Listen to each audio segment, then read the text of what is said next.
دامت برکاتہم تشریف لانے والے ہیں حضرت مولانا مفتی محمد عاصم صاحب ہم سب سے ابھی خطاب فرمائیں گے، اس لیے میں آپ تمام لوگوں سے گزارش کرتا ہوں، گھر کے جو مہمان لوگ ہیں ان لوگوں سے بھی گزارش کرتا ہوں، اشرف بھائی، عبدالقیوم بھائی اور ان کے جتنے بھائی ہیں، ان کے بچے لوگ ہیں، اس موقع کو غنیمت سمجھیے اور اس مجلس سے فائدہ اٹھائیے، اور ہمارے دوست احباب نوجوان ساتھی بھائی جو لوگ سڑک پر ہیں یا اس پنڈال کے سامنے جو جگہ ہے اس طرف ہے، میں سارے لوگوں سے گزارش کرتا ہوں کہ آپ سب لوگ اسٹیج پر تشریف لے آئیے۔ اس وقت ہم سب کے درمیان ایک عظیم شخصیت عارف باللہ حضرت اقدس الشاہ شیخ المشائخ حضرت مولانا قاری صدیق احمد صاحب رحمت اللہ علیہ کے معتمد خاص اور ان کی خصوصی تربیت یافتہ شیخ العرب والعجم حضرت مولانا محمد یونس صاحب جون پوری شیخ الحدیث مدرسہ مظاہر علوم سہارنپور کے خصوصی شاگرد حضرت مولانا خالد سیف اللہ صاحب رحمانی دامت برکاتہم جو ایک عظیم علمی اور عالمی شخصیت ہے، ان کے تربیت یافتہ اور ابھی ماضی قریب میں عالمی طور پر جن کو قضا میں شہرت حاصل تھی جناب حضرت مولانا قاضی مجاہد اسلام صاحب رحمت اللہ علیہ، ان کی سرپرستی میں آپ کو ایک مدت تک قضا اور افتاء کے درس و تدریس کا امارت شریعہ میں شرف حاصل رہا ہے۔ اتنی عظیم ترین شخصیتوں کے منظور نظر تربیت یافتہ جامع المعقولات والمنقولات، اور خود میرے لیے خوشی اور مسرت کی بات یہ ہے کہ جب میں باندہ میں پڑھتا تھا تو خارج اوقات میں منطق میں اور دوسری اور درسی کتابوں سے مفتی صاحب سے بار بار فائدہ اٹھاتا تھا، اور آج تک میں مفتی صاحب سے مسلسل فائدہ اٹھاتا رہتا ہوں۔ جب کوئی سی مسئلہ کو پوچھنے کی ضرورت آتی ہے اور کسی علمی مشغافی کی بات آتی ہے تو مفتی صاحب کی طرف پہلی نظر جاتی ہے اور پہلی فرصت میں ان سے علمی استفادہ کرتا ہوں۔ آج میں اپنے لیے اور آپ سب کے لیے سعادت کی بات سمجھتا ہوں کہ ہمارے درمیان جناب حضرت مولانا مفتی عاصم صاحب دامت برکاتہم تشریف رکھتے ہیں، اور ہم سب سے خطاب فرمائیں گے۔ ہم حضرت والا سے گزارش کرتے ہیں کہ آپ تشریف لائیں اور ہم سامعین کو اپنی قیمتی باتوں سے فائدہ اٹھانے کا موقع عنایت فرمائیں۔ حضرت والا اسٹیج پر۔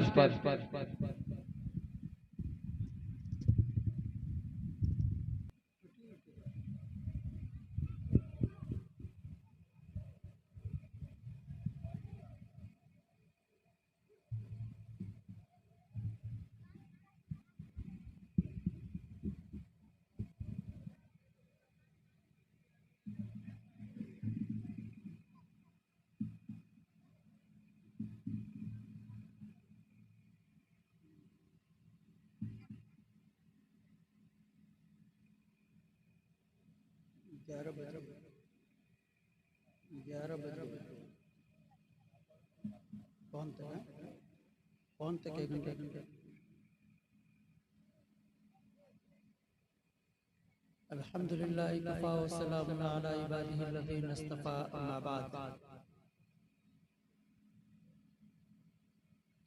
فقد قال اللہ تبارک وتعالی فی القرآن المجید والفرقان الحمید اعوذ باللہ من الشیطان الرجیم بسم اللہ الرحمن الرحیم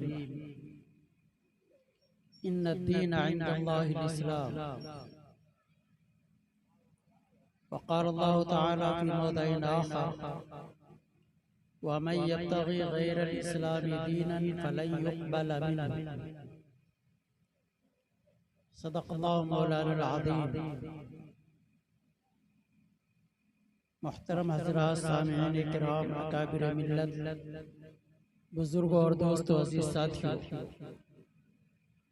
اللہ رب العزت کا بہت ہی بڑا فضل و کرم ہے، اس کا احسان و اکرام اور اس کی نوازش و مہربانی ہے کہ اللہ رب العزت نے ہم سب کو مسلمان بنایا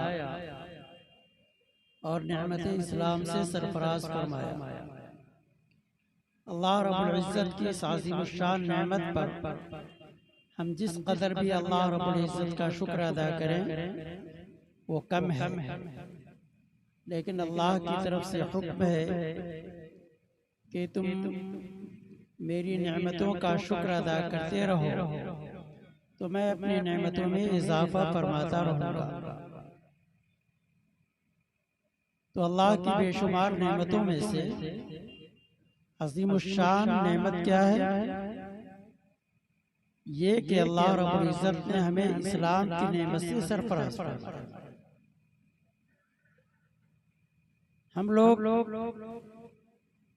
مسلمان کہلاتے ہیں اور دعویٰ ہے کہ ہم مسلمان ہیں،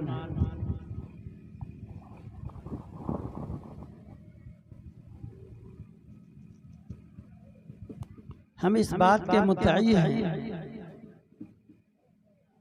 کہ ہم دین اسلام کو ماننے والے ہیں۔ بات سچ ہے، لیکن حقیقت کو سمجھنے کی ضرورت ہے۔ ہم دعویٰ کرتے ہیں اور کہتے ہیں کہ ہم دین اسلام کو مانتے ہیں، لیکن اگر ہم سے کوئی پوچھ دے، سوال کر دے کہ آپ نے جو دعویٰ کیا کہ ہم دین اسلام کو مانتے ہیں، وہ دین اسلام کیا ہے؟ دین کس کو کہتے ہیں؟ اگر ہم سے کوئی سوال کر دے کہ دین کس کو کہتے ہیں، دین کس چیز کا نام ہے، تو تھوڑی دیر کے لیے غور کر کے بتائیے کہ ہمارا کیا جواب ہوگا۔ دین کس کا نام ہے؟ کتنے لوگ جانتے ہیں؟ تو اس بات کو سمجھنے کی ضرورت ہے کہ جو عظیم الشان نعمت ہے دین کی شکل میں، کیا ہم اس کے اجمال کو جانتے ہیں، اس کی تفصیل کو جانتے ہیں اور اپنے دین کا تعارف لوگوں کے سامنے کر سکتے ہیں، کرا سکتے ہیں؟ اگر ہاں تو اللہ کا فضل و کرم ہے، یہ نعمت ہم کو حاصل ہے، اللہ کا شکر ادا کرنا چاہیے کہ ہم اپنے دین کا تعارف لوگوں سے کرا سکتے ہیں۔ اور اگر نہیں کرا سکتے، بتا نہیں سکتے لوگوں کو کہ دین کیا ہے، تو اس کو سیکھنے کی ضرورت ہے کہ دین کیا ہے، دین کس چیز کا نام ہے۔ تو اس کو یوں سمجھیے کہ دین 5 چیزوں کے مجموعہ کا نام ہے۔ دین کس کا نام ہے؟ 5 چیزوں کے مجموعہ کا نام کیا ہے؟ دین ہے۔ 5 چیزوں سے مل کر کے دین بنتا ہے۔ وہ 5 چیزیں کیا ہیں؟ سب سے پہلی چیز ہے عقائد، ایمان۔ اگر ایمان ہے وہ آدمی دیندار ہے، اور ایمان ہی نہیں تو 1000 دعویٰ کر لے وہ دیندار نہیں ہے۔ تو دین کے لیے سب سے پہلی اور اہم چیز کیا ہے؟ عقائد۔ عقائد کے بارے میں ہم اور آپ جانتے ہیں، آدمی کلمہ طیبہ پڑھتا ہے، لا الہ الا اللہ محمد رسول اللہ، کلمہ طیبہ یہ بنیاد ہے، اسی پر اسلام کی بنیاد ہے، کلمہ طیبہ لا الہ الا اللہ محمد رسول اللہ۔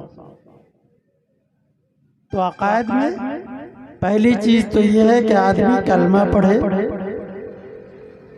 زبان سے اس کا اقرار بھی کرے اور دل سے اس کا اعتراف بھی کرے، دل سے بھی مانے۔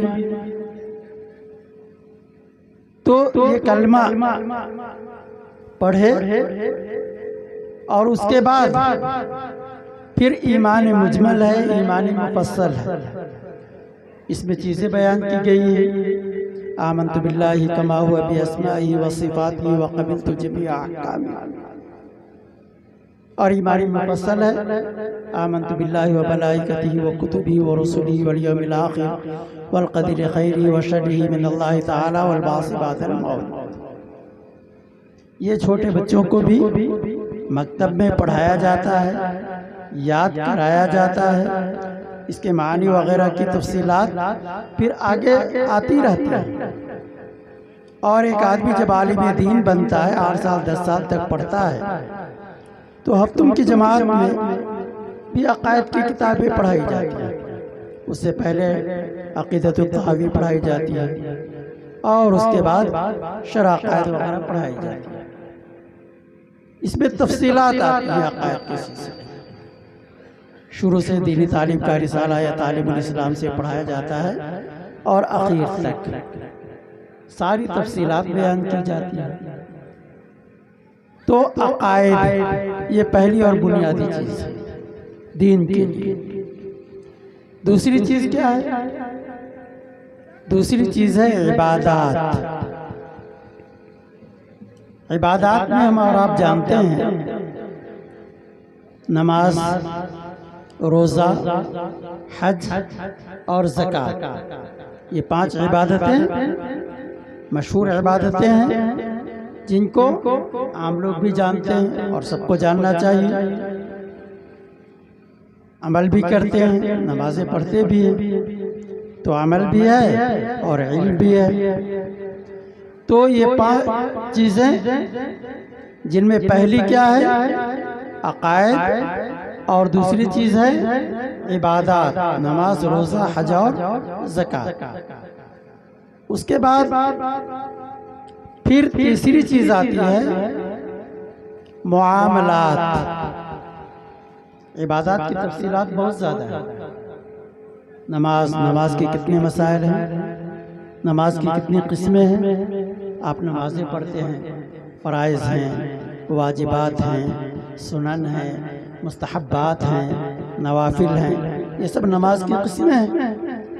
آپ صبح میں فجر کی نماز سے پہلے جاتے ہیں، تہجد کی نمازیں پڑھتے ہیں، تہجد کی نماز کے بعد فرض نماز ادا کرتے ہیں اذان کے بعد، فرض نماز کے بعد پھر ذکر و اذکار میں مشغول ہو جاتے ہیں، پھر اشراق کی نمازیں پڑھتے ہیں، پھر چاشت کی نماز پڑھتے ہیں۔ تو اسی طریقے سے نمازوں کا سلسلہ ہے۔ تو نمازوں کی بہت ساری قسمیں ہیں، انواع و اقسام ہیں۔ پھر اس کے بعد معاملات کا نمبر آتا ہے۔ تو معاملات میں کیا ہے؟ آدمی ہر ایک کے ساتھ الگ الگ معاملہ کرتا ہے۔ انسانی معاملات جو ہوتے ہیں ایک دوسرے سے وہ الگ الگ قسم کے ہوتے ہیں، الگ الگ طریقے سے ہوتے ہیں۔ انہی معاملات کو فقہ کی کتابوں میں جب پڑھایا جاتا ہے تو کتاب البیوع کے نام سے اس کو عنوان جو ہے قائم کیا جاتا ہے، کتاب البیوع۔ پھر اس میں بیوع، بیع، خرید و فروخت، اس کی انواع اور اقسام بیان کی جاتی ہیں، اور نیچے کی جماعت سے لے کر کے اوپر کی جماعت تک کی تفصیلات پڑھائی جاتی ہیں۔ قدوری میں آپ پڑھتے ہیں کتاب البیوع، شرح وقایہ میں پڑھتے ہیں کتاب البیوع، کنز الدقائق میں پڑھتے ہیں، اور پھر ہدایہ میں پڑھتے ہیں، پھر مشکاۃ شریف پڑھتے ہیں، اس میں بھی ابواب البیوع وغیرہ آتے ہیں۔ پھر اس کے بعد سیاہ ستہ پڑھتے ہیں، تو سیاہ ستہ میں جتنی ہے 6 کتابیں، سب میں کتاب البیوع وغیرہ کی تفصیلات آتی ہیں۔ تو یہ چند سال تک جو لوگ پڑھتے ہیں تو سال سال بھر ان کے ابواب میں اس کی تفصیلات آتی رہتی ہیں، اور ان کے انواع و اقسام۔ آدمی ایک دوسرے سے معاملہ کرتا ہے، ایک کا مال لیتا ہے یا دوسرے کو مال دیتا ہے، یہی خرید و فروخت کہلاتا ہے۔ تو خرید و فروخت کے ذریعے سے آدمی دوسرے کے مال کا خود مالک ہو جاتا ہے یا اپنے مال کا دوسرے کو مالک بناتا ہے۔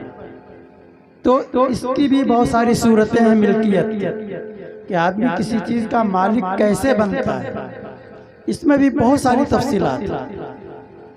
چھوٹا آدمی بڑے کو کچھ دیتا ہے بغیر کسی معاوضہ کے، تو اس کو کہتے ہیں ہدیہ۔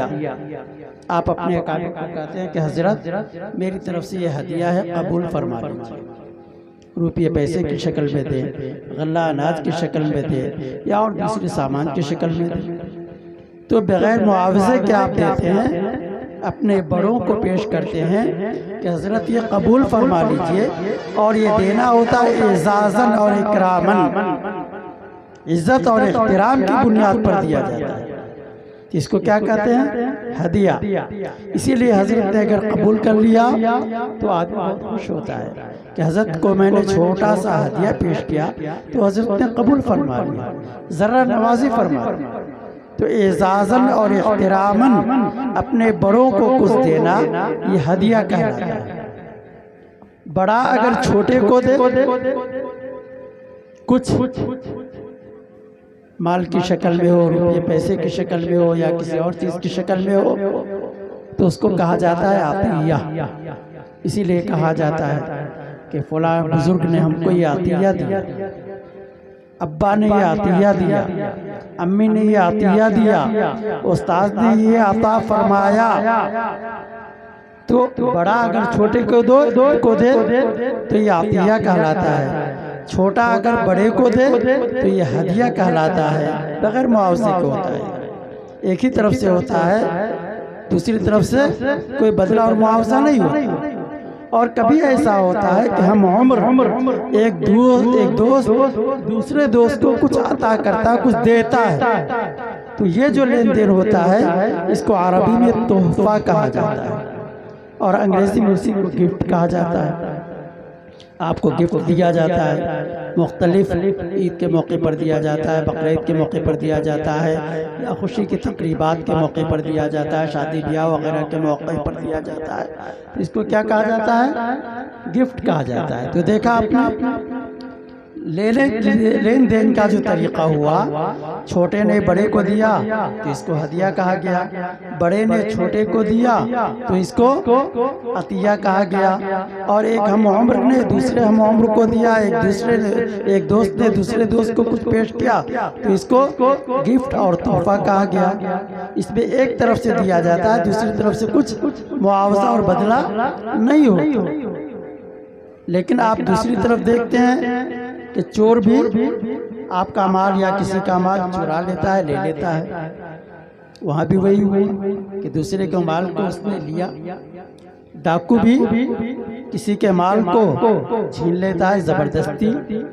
تو ظاہر ہے کہ یہاں بھی مال ایک جگہ سے دوسری جگہ منتقل ہوا، لیکن آپ جانتے ہیں کہ عطیہ جائز ہے، ہدیہ بھی جائز ہے، اور تحفہ بھی جائز ہے۔ لیکن چوری کر کے کسی کا مال لیا تو یہ حرام ہے، ناجائز ہے۔ ڈکیتی کر کے کسی کا مال لیا تو یہ حرام ہے اور ناجائز ہے۔ ایسا کیوں؟ عطیہ، ہدیہ اور تحفہ حلال طریقے سے پیش کیا گیا، شریعت کے حکم کے مطابق پیش کیا گیا، اس لیے وہ جائز ہے۔ اور چوری اور ڈکیتی کر کے مال لیا یہ حرام طریقے سے لیا، شریعت کے خلاف ورزی کر کے لیا اور ناجائز طریقے سے لیا، اس لیے یہ حرام ہوا۔ حدیث شریف میں آیا ہے لا یحل مال امرئ مسلم الا بطیب نفس منہ، کسی مسلمان کا مال لینا جائز نہیں مگر یہ کہ اس کی رضامندی سے۔ تو خرید و فروخت آپ کرتے ہیں، وہاں بھی رضامندی ہوتی ہے کہ آپ نے کہا یہ کتنے میں دو گے، اس نے کہا اتنے میں دیں گے، آپ کو مال پسند آ گیا، آپ نے پیسہ دیا اور مال لے لیا، تو خوش دلی سے آپ نے لیا، خوش دلی سے اس نے دیا، رضامندی سے آپ نے دیا، رضامندی سے اس نے لیا، حلال طریقے سے لیا اور شریعت کے دائرے میں رہ کر کے لیا تو یہ جائز ہے، شریعت کی خلاف ورزی کی یہ ناجائز ہوا۔ تو دیکھیے چیز ایک ہی ہے، مال ایک ہی ہے، ہدیہ کی شکل میں ہو، تحفہ کی شکل میں ہو، عطیہ کی شکل میں ہو وہ جائز، اور اگر چوری اور ڈکیتی کی شکل میں ہو، اچکا آیا اور اچک کر کے آپ کا مال لے گیا تو دیکھیں ناجائز طریقے سے ہوا، اس لیے حرام ہے۔ تو شریعت کے دائرے میں رہ کر کے معاملہ کرنا یہ حلال ہے، اور شریعت کے خلاف معاملہ کرنا یہ حرام ہے۔ تو معاملات جو انسان کرتا ہے تو اس کی بے شمار صورتیں ہیں، اسی میں سود کا بھی معاملہ کیا جاتا ہے۔ قرآن نے کہا کہ حرام ہے، سودی کاروبار مت کرو، تو ناجائز طریقے سے اس نے کام کیا اس لیے حرام ہوا۔ اسی طریقے سے اور بھی بہت ساری صورتیں ہیں۔ تو کتاب البیوع میں اور معاملات کی مسائل کے سلسلے میں جو کتابیں لکھی جاتی ہے تو اس میں حلال طریقے اور حرام طریقے دونوں بیان کیے جاتے ہیں، اور سب کی تفصیلات آتی ہیں، سب کا اجمال بھی بیان کیا جاتا ہے اور تفصیل بھی بیان کی جاتی ہے، دلائل و براہین سے اس کو مدلل اور مبرہن بھی کیا جاتا ہے تاکہ لوگوں کی سمجھ میں بات آ جائے۔ امام محمد رحمۃ اللہ علیہ بازاروں میں جاتے تھے اور لوگوں کو دیکھتے تھے کہ کس طریقے سے یہ لوگ معاملہ کر رہے ہیں، اور پھر آ کر کے کتابیں لکھتے تھے اور کتابوں میں مسائل کو بیان کرتے تھے۔ تو معلوم یہ ہوا کہ لوگوں کے حالات کو بھی جاننا چاہیے، کس طرح سے لوگ معاملات کرتے ہیں ایک دوسرے کے ساتھ، کیسا معاملہ کرنا جائز ہے اور کیسا معاملہ کرنا ناجائز ہے۔ حضرت عمر فاروق رضی اللہ تعالیٰ عنہ نے تو اعلان فرما دیا تھا کہ جو بیوع و شراء کے مسائل کو نہیں جانتا وہ بازار میں تجارت نہ کرے، پہلے بیوع و شراء کے مسائل کو معلوم کر لے، اس کے بعد پھر اس کی روشنی میں تجارت کرے۔ یہ ساری تفصیلات تو یہ ہے کیا؟ معاملات۔ تو معاملات کو بھی سمجھنے کی ضرورت ہے بزرگوں اور دوستوں، عقائد کو بھی سمجھنا ہے، عبادات کو بھی سمجھنا ہے، معاملات کو بھی سمجھنا ہے۔ اب دیکھیے معاملات کے بعد پھر چوتھی چیز کیا ہے؟ چوتھی چیز ہے معاشرت۔ معاشرت یہ عربی زبان کا لفظ ہے، عاشر یعاشر معاشرتن، اس کے معنی آتے ہیں ایک دوسرے کے ساتھ زندگی گزار۔ اب ظاہر ہے کہ بچہ پیدا ہوتا ہے، پیدا ہونے کے بعد وہ اپنی ماں کی گود میں رہتا ہے، ماں کے بعد پھر باپ کی گود میں آتا ہے، پھر باپ کے بعد دادا دادی کی گود میں آتا ہے، نانا نانی کی گود میں آتا ہے، بھائی بہن کی گود میں آتا ہے، چچا وغیرہ اور خاندان کے دیگر افراد کی گود میں آتا ہے، پھر باہر اڑوس پڑوس کے لوگوں کی گود میں آتا ہے۔ تو جب تک وہ بچہ گود میں رہتا ہے وہ گود کے میں رہنے کی زندگی گزارتا ہے۔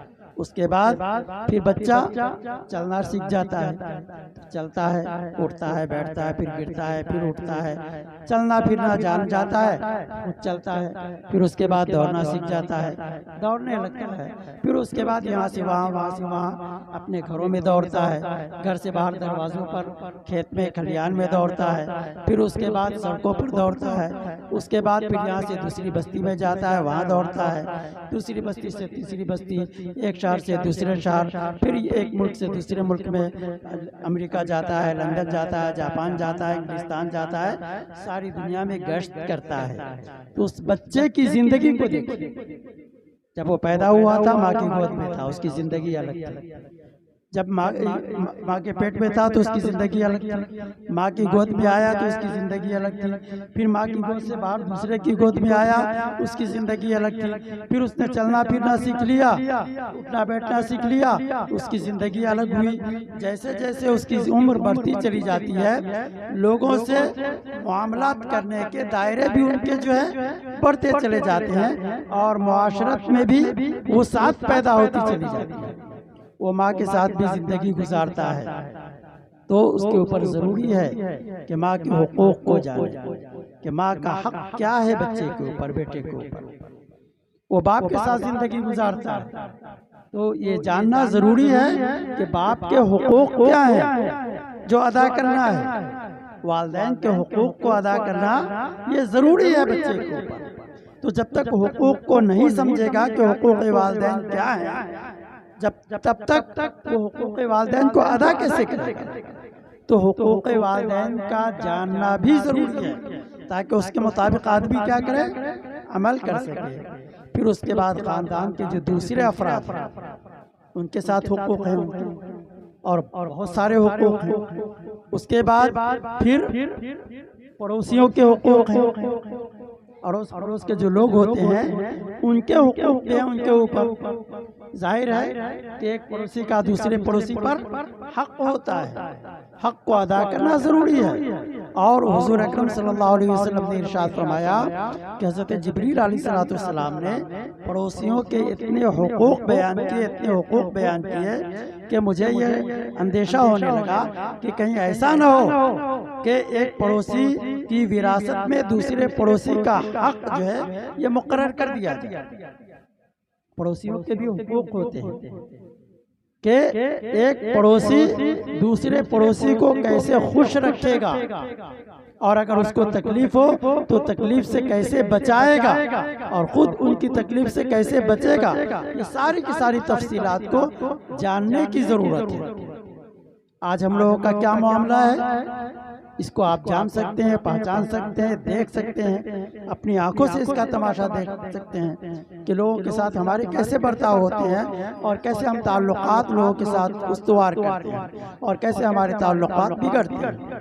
ہم پڑوسیوں کو کتنا حق ان کا ادا کرتے ہیں اور کتنے حقوق کے حق تلفی کرتے ہیں، یہ بھی جاننے کی ضرورت ہے. ایک بزرگ تھے تو ان کے گھر میں لوگ آیا جایا کرتے تھے، بہت سارے لوگ آئے تو دیکھا انہوں نے آ کر کے کہ حضرت کے پاس، حضرت کے گھر میں بہت سارے چوہے جمع ہو گئے. چوہے جمع ہو گئے.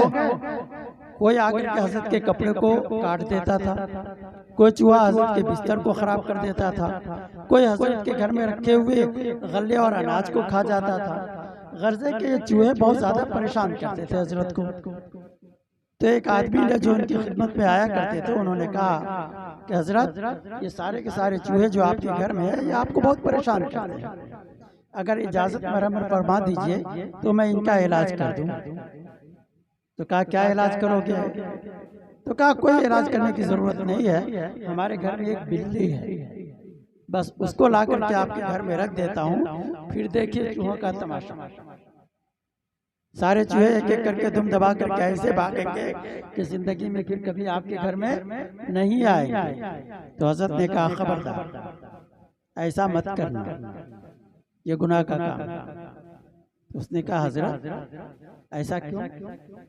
تو کہا کہ دیکھو یہ چوہے تو ہمارے گھر میں نہ رہ رہے ہیں، ہمارے ہی گھر میں پیدا ہوئے ہیں اور ہمارے گھر میں دوڑ رہے ہیں اور ہمارے سامان کو نقصان پہنچاتے ہیں یا ہمارے کپڑوں کو نقصان پہنچاتے ہیں، ہمارے غلہ اور اناج کو کھا جاتے ہیں، ہمارے بستر کو کاٹ دیتے ہیں، اس طرح سے ہم کو نقصان پہنچاتے ہیں.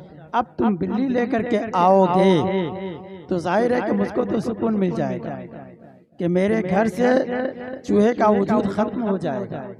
لیکن یہ بتاؤ کہ یہ چوہے غائب ہو کر کے کہاں جائیں گے؟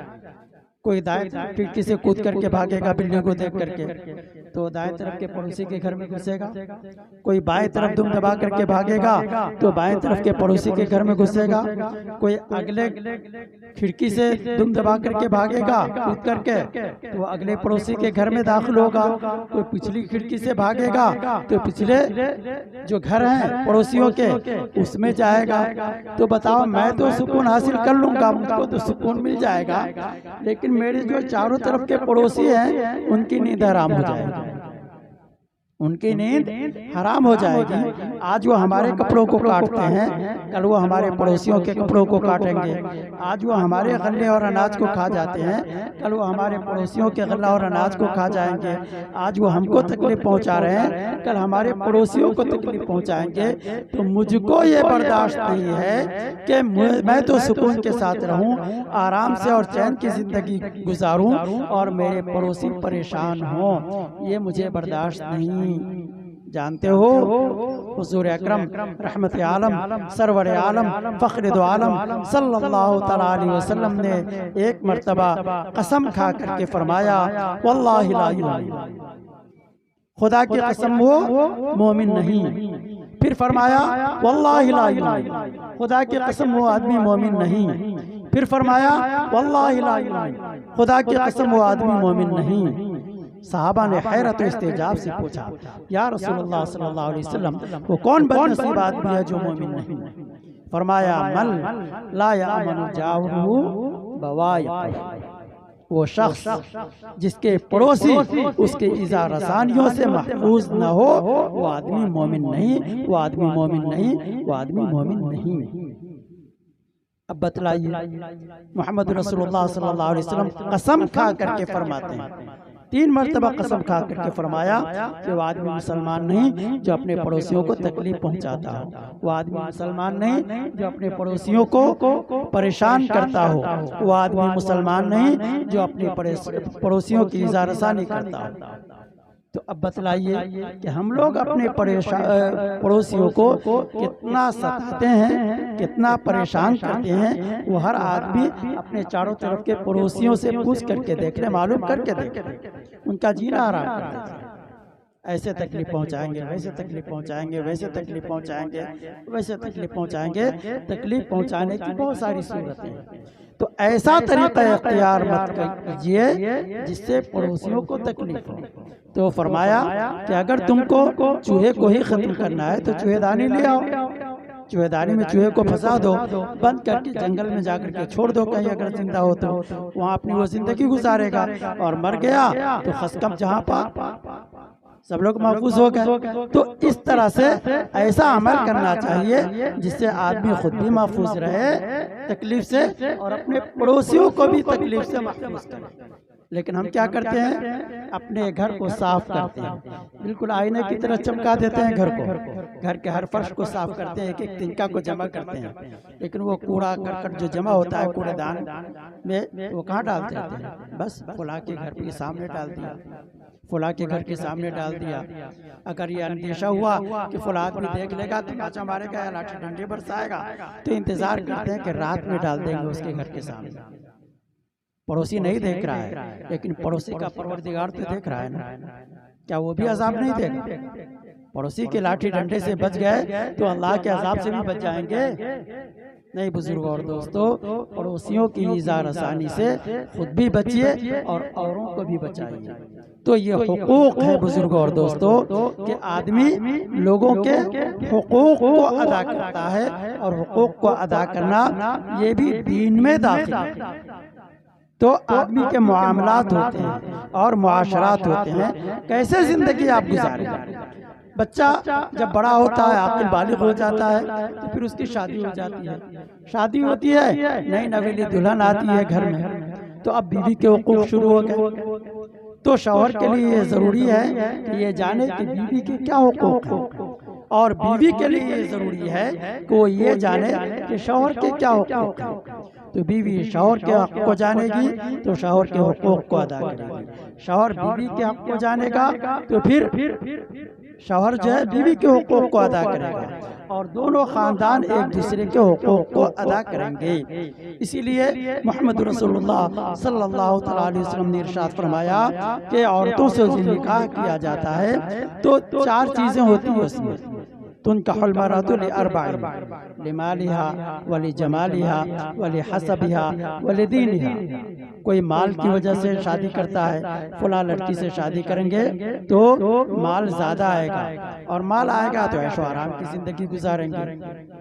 کوئی آدمی تو مال کو دیکھ کر کے شادی کرتا ہے، جو مالدار ہے تو اسی کے گھر کی لڑکی سے شادی کریں گے۔ اور لجمالها، کچھ لوگ جو ہوتے ہیں وہ حسن اور جمال کی وجہ سے شادی کرتے ہیں، خوبصورت ہے، حسین جمیل ہے تو اس سے شادی کریں گے، لیکن یہ سب کمال کی بات نہیں ہے۔ حسن و جمال، مال کب تک رہتا ہے؟ کچھ دنوں تک مال رہتا ہے، آج آدمی مالا مال ہے اور کل کنگال بن جاتا ہے، آج آدمی لاکھ پتی ہے کل خاک پتی ہو جاتا ہے۔ خوب مال رہتا ہے، بینک سے لے کر کے آ رہا ہے، خوب مست اور مگن ہے لے کر کے، لیکن ڈاکو نے آ کر کے ریوالور دکھا دیا، بس مال دے یا جان دے، پوری تھیلی اس کے حوالے کر دیتا، پورا بیگ حوالے کر دیتا۔ دیکھا ابھی لاکھ پتی تھا، ابھی خاک پتی ہو گیا، کچھ بھی نہیں، ابھی خوب ناچتا تھا، رقص و سرور کرتا تھا۔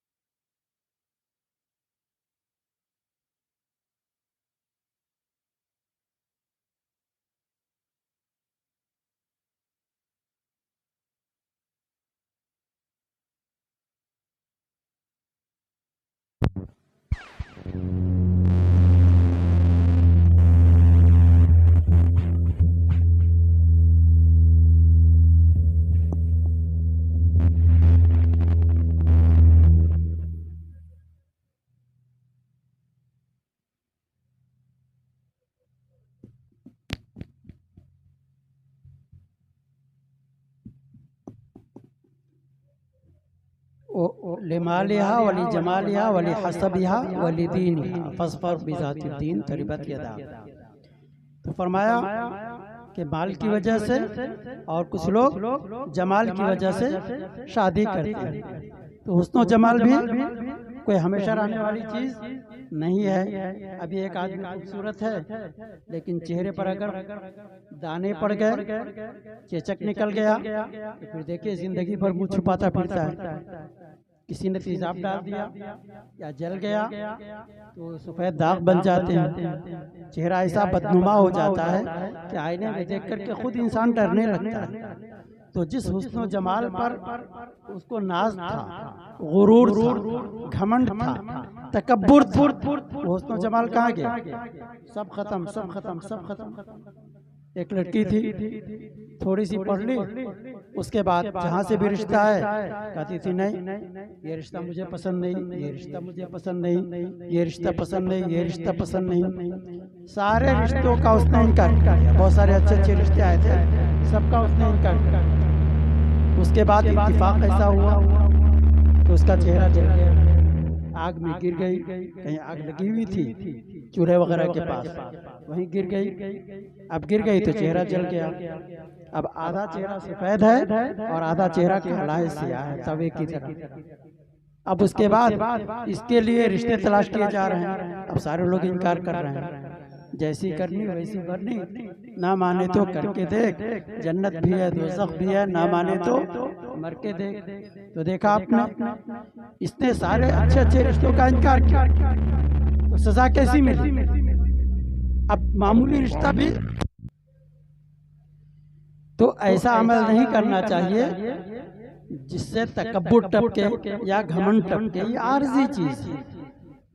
یہ حسن و جمال کیا ہے؟ عارضی چیز ہے. ابھی کچھ دن کے لیے ہے, کچھ دن کے بعد ختم ہو جائے گا. مان لیجیے کوئی بیماری نہیں ہے, اس کے چہرے پر چیچک کی بیماری نہیں ہے, یا آگ وغیرہ میں نہیں جھلسی, کوئی معاملہ نہیں ہوا, لیکن کیا بڑھاپا بھی نہیں آئے گا اس کو؟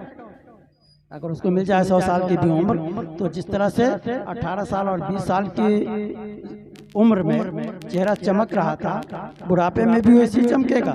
جھریاں پڑ جاتی ہیں, چمڑے جو ہے بالکل ابھرنے لگتے ہیں, تو اس وقت چہرہ بدصورت ہو ہی جائے گا. تو معلوم یہ ہوا کہ حسن و جمال بھی ہمیشہ رہنے والی چیز نہیں. جیسے مال ہمیشہ رہنے والی چیز نہیں, یہ آنی جانی ہے, اسی طریقے سے حسن و جمال بھی آنے جانے والی چیز ہے, ختم ہو جانے والی چیز ہے. تو ختم ہو جائے گی بڑھاپے میں, حسن و جمال ختم ہو جائے گا, اور نہیں تو مرنے کے بعد تو ختم ہونا ہی ہے. مٹی اس کو کھا کر کے ایسا بدنما بنا دے گی کہ پہچاننا مشکل ہو جائے گا کہ یہ کس کی لاش ہے. تو یہ حسن و جمال بھی چند روزہ ہے. اور اس کے بعد فرمایا کہ وَلِحَسَبِهَا, کچھ لوگ جو ہے حسب اور نسب کو دیکھتے ہیں, لیکن ظاہر ہے کہ حسب اور نسب بھی کوئی ایسی چیز نہیں ہے جو قابل فخر ہو. اس کے بعد چوتھی چیز کیا بن جاتی ہے؟ بچ جاتی ہے دین کی وجہ سے. دین کی وجہ سے وَلِدِينِهَا, دین کی وجہ سے دیندار دیکھ کر کے لوگ شادی کرتے ہیں. لڑکا ہو تب بھی دینداری کو دیکھا جاتا ہے, اور لڑکی ہو تب بھی دینداری کو دیکھا جاتا ہے. تو ایسی صورت میں فرمایا محمد رسول اللہ صلی اللہ علیہ وسلم نے کہ فَاظْفَرْ بِذَاتِ الدِّین, دیندار کو پسند کر کے, شادی کے لیے دیندار کو پسند کر کے فَاظْفَرْ, تم کامیاب ہو جاؤ.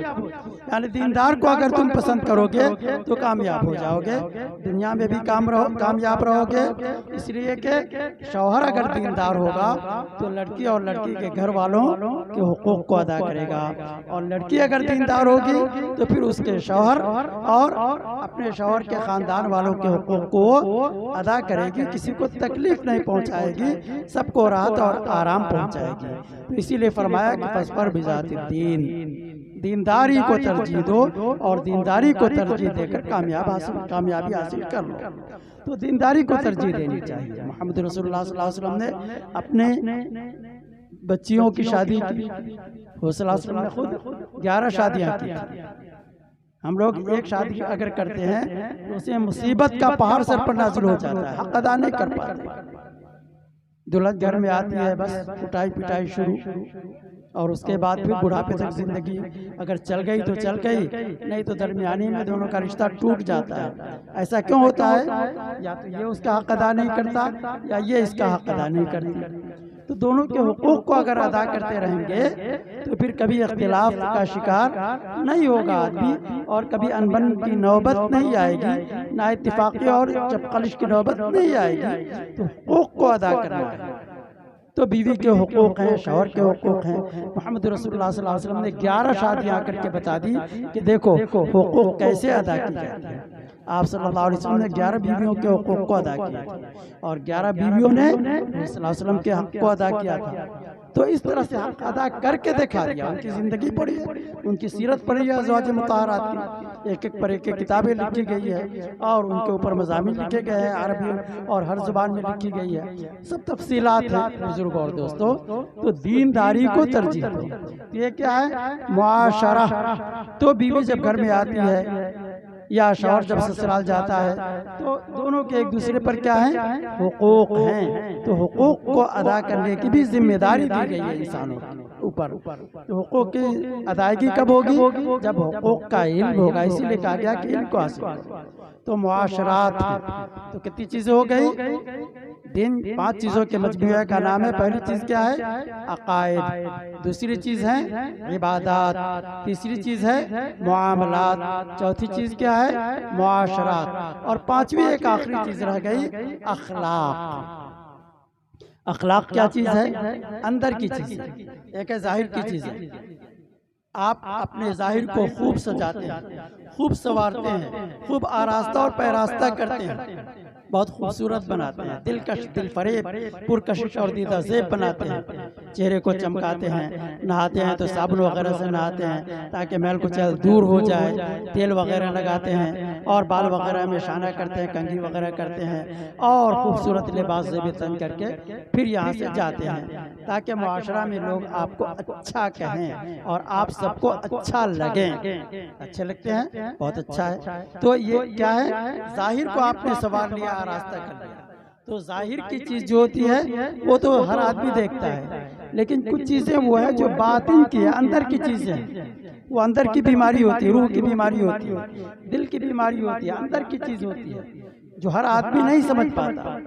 ایک آدمی کو دیکھ رہے ہیں، وہ آدمی کے پاس مال ہے، اب ہمارے دل میں جلن پیدا ہوتا ہے، ارے وہ آدمی کے پاس مال، کل تک تو پھوٹی کوڑی بھی اس کے پاس نہیں تھی، آج اتنا مالدار کیوں ہو گیا؟ تو اس کی مالداری کو دیکھ کر کے آدمی جلتا ہے، یہ دل کی بیماری ہے۔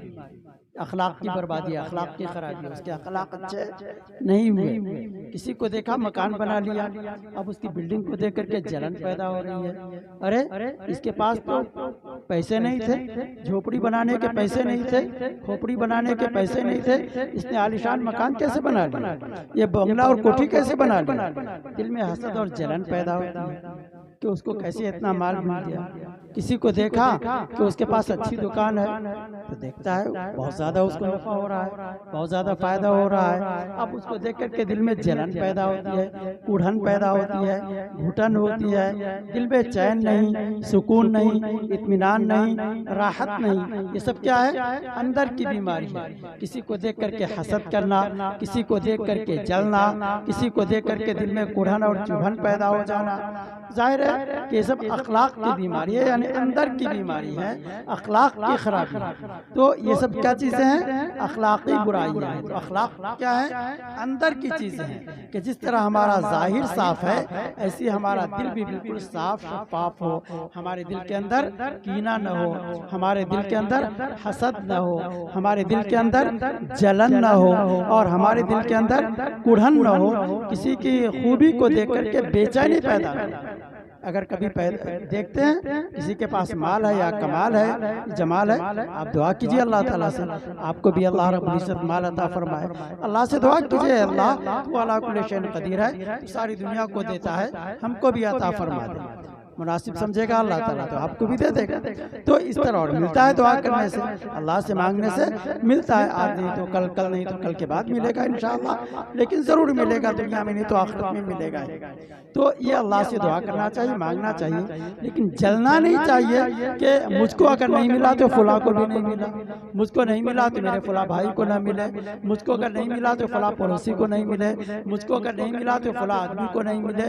یہ حسد اور جلن جو ہوتی ہے تو اندر کی بیماری ہوتی ہے, اور یہ ایسی بیماری ہوتی ہے کہ کتابوں میں لکھا الحسد کصداع الحدید لا یزال بی حتی یاکلہ, کہ حسد اور جلن کی چیز جو ہے یہ ایسی چیز ہے, ایسا زنگ ہے جو لوہے کو اگر زنگ پکڑ لیتا ہے تو لوہے کے ساتھ اس وقت تک رہتا ہے جب تک کہ اس کو مکمل طور پر کھا کر کے مٹی نہیں بنا دیتا ہے. جب تک اس کو مٹی نہیں بناتا لگا رہتا ہے, اس کو کھاتا رہتا ہے. ایسی حسد دل کی بیماری ہے, دل کو بالکل کھا کر کے نیست اور نابود اور تباہ اور برباد کر دیتا ہے. آدمی جو ہے جس کو اللہ نے نعمت عطا فرمائی ہے وہ تو عیش و عشرت کی زندگی گزار رہا ہے, وہ تو مزے کی نیند لے رہا ہے, لیکن جو جلتا ہے, جو حسد کرتا ہے, اس کی آنکھوں کی نیند اڑ جاتی ہے. وہ بستر پر جاتا ہے, اس کو نیند نہیں آتی, سوچتا ہے اس کے پاس اتنا مال آ گیا, اس کے پاس ایسا مکان بن گیا, اس کے پاس ایسی گاڑی اور سواری آ گئی, اس کے بینک میں اتنے پیسے آ گئے. یہ سب جلتا ہے صبح سے لے کر کے شام تک, شام سے لے کر کے صبح تک جلتا رہتا ہے, اٹھتا رہتا ہے, بے چینی میں رہتا ہے. اس کے بدن کی ساری چربی پگھل جاتی ہے, آخر میں وہ کمزور ہو جاتا ہے, سوکھ جاتا ہے, مر جاتا ہے. تو دیکھا مر گیا, لوگوں کو پتہ بھی نہیں چلا کہ کیوں مرا, کیوں ہوا ایسا, حسد اور جلن کی بیماری کی وجہ سے. تو اندر کی بیماری جو ہے اس کو جلدی سے دور کرنا چاہیے, حسد اور جلن نہیں ہونی چاہیے. کسی کے اندر خدا نخواستہ حسد اور جلن ہو جائے تو جس سے حسد ہوا ہے اس کے لیے دعا کرے, اللہ اس کو اور مار. اس طرح سے اگر کرے گا دل پر تو آرے چلیں گے, دل سے چاہتا ہے کہ نہ ہو اور زبان سے دعا کرتا ہے کہ اور مال ہو. تو کچھ دنوں تک اگر مشق کرے گا تو پھر دل بھی جو ہے صاف شفاف ہو جائے گا, آئینہ کی طرح چمک جائے گا. تو اس طرح کا علاج کریں بزرگوں اور دوستوں. تو دوسروں سے ڈر جلنا نہیں چاہیے, حسد اور جلن نہیں کرنا چاہیے. تو یہ کیا ہے, اخلاق کی خرابی. تو یہ پانچویں چیز ہے کیا, اخلاق. پھر اخلاق کی بہت ساری چیزیں یعنی اندر کی چیزیں, تو بہت ساری جو ہے اس کے درجات ہیں, مراتب ہیں. مثلا ایک ہے خلق حسن, ایک ہے خلق کریم, اور ایک ہے خلق عظیم. خلق حسن یہ ہے تو تین قسمیں ہوئی اخلاق, خلق حسن, خلق کریم اور خلق عظیم. تو خلق حسن کی تفصیل جو ہے وہ یہ ہوئی کہ کسی نے آپ کے ساتھ برتاؤ کیا, معاملہ کیا, اور آپ کو نقصان پہنچ گیا اس کی وجہ سے. تو نقصان پہنچ گیا آپ کو, تو اگر نقصان کا بدلہ ہی آپ لینا چاہتے ہیں تو جتنا آپ کو نقصان پہنچا ہے اتنا نقصان اس کو پہنچا دیجئے. 10 روپے کسی نے آپ کا چھین لیا, آپ بھی اس سے 10 روپے چھین لیجئے, ہو گیا معاملہ ختم. آپ کا لے لیا 15 روپے, آپ نے بھی اس سے 15 روپے لے لیے. آپ کو ایک تماچا مارا, آپ نے بھی اتنے ہی زور سے اس کو ایک تماچا مار دیا, خلق حسن ہو گیا, ختم معاملہ. اور دوسرا یہ کہ اس نے اگر تماچا مارا ہے تو خلق کریم کا مظاہرہ کیجئے, اس کو ماریے مت, معاف کر دیجئے. اور تیسرا یہ کہ خلق عظیم, اس نے اگر آپ کو مارا ہے تو آپ اس کو انعام دے دیجئے. دیکھا نہیں محمد رسول اللہ صلی اللہ علیہ وسلم کو کہ آپ صلی اللہ علیہ وسلم پر طائف میں پتھر برسائے گئے, لیکن جواب میں آپ صلی اللہ علیہ وسلم نے پتھر برسائے نہیں. فرشتے نے آ کر کے کہا تھا کہ یا رسول اللہ صلی اللہ علیہ وسلم آپ اجازت دیں تو پتھر کا جواب پہاڑوں سے دیا جائے گا, پہاڑوں کے درمیان میں پوری کی پوری قوم کو پیس دیا جائے گا. آپ صلی اللہ علیہ وسلم نے اس کو پسند نہیں فرمایا, فرمایا ٹھیک ہے یہ لوگ ایمان نہیں لائے, لیکن ان کے بعد میں جو نسل آئیں گی مجھے امید ہے اللہ رب العزت سے کہ وہ لوگ ایمان لائیں گے اور اللہ ان کو توفیق دے گا. آج دیکھے جا کر کے طائف, اگر اسی وقت اینٹ سے اینٹ بجا دی جاتی, پہاڑوں کو جوڑ دیا جاتا اور سب کو پیس دیا جاتا آٹے کی طرح, تو آج ان کی نسل چلتی نہیں چلتی. محمد رسول اللہ صلی اللہ علیہ وسلم نے ان کے لیے دعاؤں کا تحفہ پیش کیا. تو یہ مظاہرہ کیجیے. اگر خلق عظیم کا مظاہرہ نہیں کر سکتے تو خلق کریم کیجیے. اور خلق کریم نہیں کر سکتے تو خلق حسن کا تو ضرور مظاہرہ کیجئے۔ تو بزرگوں اور دوستو، یہ 5 چیزیں ہوئی دین کے مجموعے کا نام۔ دین کس کا نام ہے؟ 5 چیزوں کے مجموعے کا نام ہے عقائد، عبادات، معاملات، معاشرات اور اخلاق۔ 5 چیزیں جب مل جاتی ہیں تو اس کو کہتے ہیں دین۔ جیسے چند پھولوں کا اجتماع ہو جاتا ہے، جوڑ دیتے ہیں تو کہتے ہیں اس کو گلدستہ۔ تو یہ دین کا گلدستہ ہے بزرگوں اور دوستو۔ یہ 5 چیزیں ہیں۔ 5 چیزیں اگر ہیں تو دین ہے، اور 5 میں سے ایک چیز بھی اگر نہیں ہے تو کہا جائے گا کہ یہ مکمل دین نہیں ہے۔ تو الیوم اکملت لکم دینکم، ہمارا دین تو مکمل ہے بزرگوں اور دوستو۔ تو دیندار آدمی وہ کہلاتا ہے جس کے اندر یہ 5 چیزیں ہیں، عقائد بھی صحیح ہوں، عبادات بھی وہ کرتا ہو، اور معاملات بھی اس کے صحیح ہوں، معاشرات بھی اس کے صحیح ہوں، اور اخلاق بھی اس کے اچھے ہوں۔ 5 چیزیں اگر درست ہے تو وہ آدمی دیندار ہے، اور 5 میں سے ایک کی بھی کمی واقع ہو گئی تو پھر وہ آدمی دیندار نہیں ہے۔ لاکھ دعویٰ کر لے لیکن وہ دیندار نہیں ہے۔ اس کو دیندار بننے کے لیے جس چیز کی کمی ہے اس کو حاصل کرنے کی ضرورت ہے۔ تو 5 چیزیں جس کے اندر ہوں گی وہ دیندار ہوگا۔ اب تو سوال کا جواب مل گیا۔ اگر کوئی ہم سے پوچھے کہ آپ کہتے ہیں کہ ہم دیندار ہیں، آپ کہتے ہیں کہ ہم صاحب دین ہیں، آپ کہتے ہیں کہ ہم دین اسلام کو ماننے والے ہیں، بتائیے دین اسلام کس کو کہتے ہیں؟ جواب آسان ہے، عقائد، عبادات، معاملات، معاشرات اور اخلاق، یہ 5 چیزوں کے مجموعے کا نام دین ہے۔ یہ میں نے اجمالی طور پر بیان کیا ہے، ورنہ ان کو کئی سالوں میں بیان کیا جاتا ہے۔ کتابوں میں پڑھتے ہیں، ایک عالم دین بنتا ہے آدمی، 1 سال 2 سال میں بنتا ہے، 8 سال 10 سال لگ جاتے ہیں۔ اس کے بعد پھر شعبے جات ہیں تخصصات کے، شعبہ افتاء ہے، قضاء ہے، تخصص فی الحدیث ہے، تخصص فی التفسیر ہے، پھر اور دیگر تخصصات ہیں، منقولات ہے، معقولات ہے، سب میں پڑھتا ہے آدمی۔ اس کے بعد جا کر کے ساری کی ساری چیزوں پر انسان کو عبور حاصل ہوتا ہے۔ تو کیا یہ چند منٹوں میں حاصل ہونے والی چیز ہے؟ نہیں، کئی سال لگ جائیں گے، صدیاں گزر جاتی ہیں، تب جا کر کے آدمی کو اس پر عبور اور کنٹرول حاصل ہوتا ہے بزرگوں اور دوستوں۔ تو میں نے اجمالی طور پر موٹی باتوں کو آپ کے سامنے بیان کیا ہے، اس کو سمجھیے، اور نہیں سمجھ میں آئے تو علماء کرام ماشاءاللہ سمجھدار ہیں اور سمجھ گئے ہیں اس باتوں کو، ان کے ذریعے سے آپ سمجھ سکتے ہیں اور اس کی تفصیلات زندگی بھر معلوم کر سکتے ہیں اور اس پر عمل پیرا ہو سکتے ہیں۔ تو اللہ رب العزت سے دعا ہے کہ اللہ رب العزت ہم سب کو صحیح طور پر دیندار بنائے، ایک بنائے اور نیک بنائے۔ جب تک ہم دنیا میں رہے ایمان پر اسلام پر اللہ رب العزت ہم سب کو قائم و دائم رکھے، اور جب اللہ رب العزت ہمیں موت دے تو ایمان پر اور اسلام پر ہم سب کا خاتمہ فرمائے۔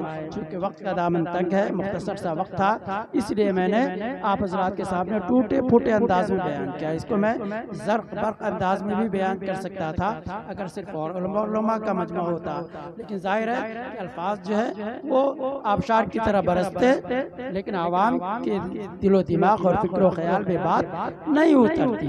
دل سے جو بات نکلتی ہے اثر رکھتی ہے، پر نہیں طاقت پرواز مگر رکھتی ہے۔ اس لیے از دل خیزت بر دل ریزت، دلی بات میں نے دلی انداز میں کہی اور آسان عام فہم زبان میں بات کہی ہے، تاکہ مرد بھی کو بھی سمجھ میں آ جائے، عورتوں کو بھی سمجھ میں آ جائے، بچوں کو بھی سمجھ میں آ جائے، جوانوں کو بھی سمجھ میں آ جائے، بوڑھے لوگوں کو بھی سمجھ میں آ جائے، عوام کو بھی سمجھ میں آ جائے، خواص کو بھی سمجھ میں آ جائے۔ اللہ رب العزت ہم سب کو حسن عمل کی توفیق عطا فرمائے، جب تک دنیا میں رہے ایمان پر اسلام پر قائم و دائم رکھے۔ جب اللہ رب العزت ہمیں موت دے تو ایمان پر اسلام پر ہم سب کو قائم و دائم رکھے اور خاتمہ بالخیر فرمائے۔ یہ دعا آزمن و جملہ جہاں آمین بعد، وآخر دعوانا الحمدللہ رب العالمین۔